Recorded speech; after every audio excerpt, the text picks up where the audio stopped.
Bonjour mes chers enfants, je vais vous raconter aujourd'hui une histoire qui figure dans la Gemara, dans le traité Shabbat, à la page 127b, qui nous montre l'importance de juger son ami favorablement. Combien c'est important? Regardez, la Gemara nous raconte l'histoire d'un couple qui vivait en Haute-Galilée, en Israël, et qui avait la vie difficile. Ils n'avaient pas beaucoup de parnassa. C'était difficile pour eux d'apporter à manger à la maison. Ils avaient un champ, il y avait plein de cailloux, plein de rochers, donc il n'était pas du tout productif. Il y avait quelques arbres avec quelques olives, et c'était très dur pour eux de se nourrir de ces olives. Et un jour, le mari a dit à sa femme, regarde, je vais aller peut-être dans le sud d'Israël pour pouvoir essayer de me faire engager par quelqu'un. Je vais travailler, je vais ramasser de l'argent, et je vais revenir au bout de quelques années, et on pourra, Bezrat Hashem, acheter un terrain plus grand, plus productif, un troupeau, et tout ira pour le mieux. La femme accepta. Et donc le mari alla au loin, vers le sud, et il s'est fait engager par une personne extraordinaire, une personne qui était très riche. Et voilà que ce riche était très content de son ouvrier, et du coup, il lui a permis de manger quand il voulait pendant toute la journée. Et il a conclu avec lui un contrat de 3 ans.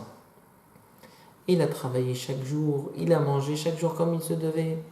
Et voilà que, à l'approche de la fin de ces 3 ans, il pensait déjà à son retour. Ah, je vais apporter à mes enfants du pain et à manger, et on aura de l'argent pour pouvoir investir et pour acheter, et on ne manquera de rien. Et je vais être content de voir mes enfants et ma femme.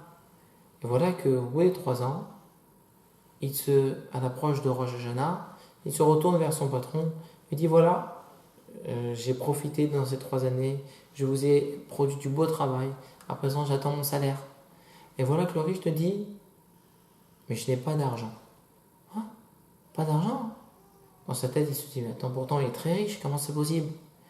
Il dit bon, alors peut-être donnez-moi des produits de vos terres, je sais pas, des légumes, des fruits ou autres, et avec au moins j'apporterai à mes enfants de quoi manger.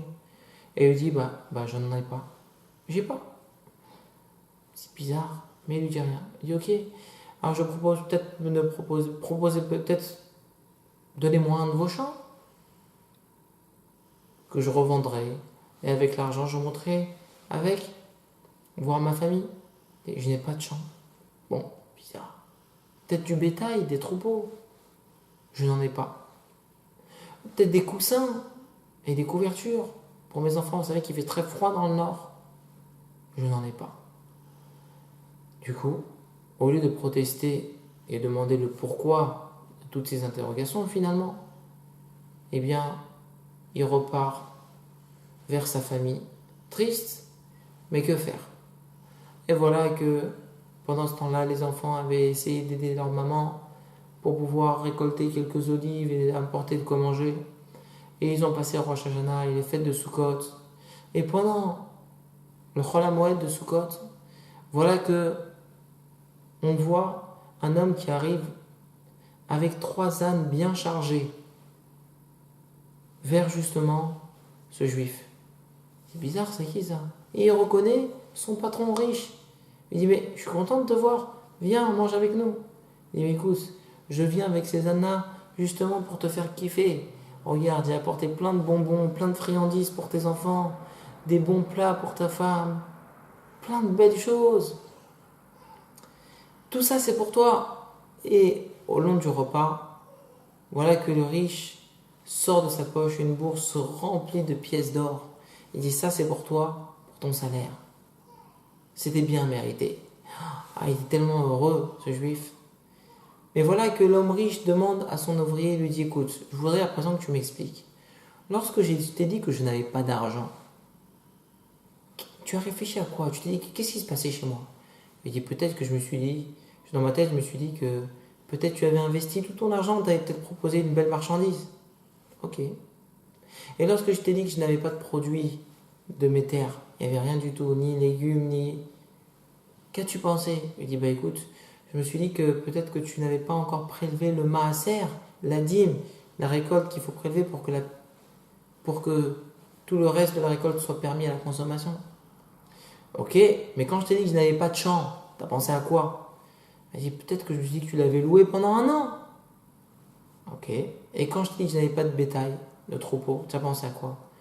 Je me suis dit peut-être que tu l'avais prêté à d'autres ouvriers, à d'autres fermiers.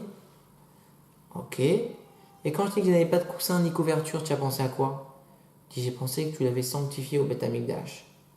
Je lui dirais Bolosh et l'âme, maître du monde, combien c'est extraordinaire. Sache, mon cher ami, que tout ce que tu viens de penser, eh bien, c'est exactement ce qui s'est produit. À la lettre, ce qui s'est produit. Tu as visé dans le mille. Ok, alors comment tu m'as rapporté tout ça si finalement tu as rendu tous tes biens, Egdesh, sanctifiés au Beth Amikdash? Il dit écoute, pourquoi j'ai sanctifié mes biens? Parce que mon fils ne voulait pas étudier la Torah. J'étais tellement triste que j'ai dit que je ne voulais pas qu'il hérite de mes fortunes. Je vais consacrer toute cette richesse au Beth Amikdash. Mais finalement, j'ai bien réfléchi et j'ai décidé d'annuler mon vœu. Et je suis parti voir les Chachamim qui ont annulé mon vœu. Et donc, du coup, ces biens sont devenus permis au profit.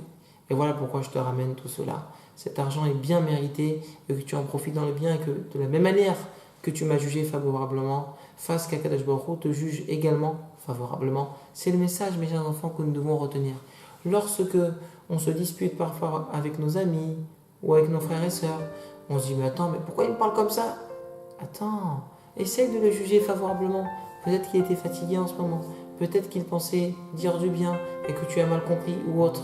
Mais si tu agis ainsi et que tu penses toujours du bien, eh bien Hachem également te regardera toujours dans le bien. À très bientôt mes chers amis.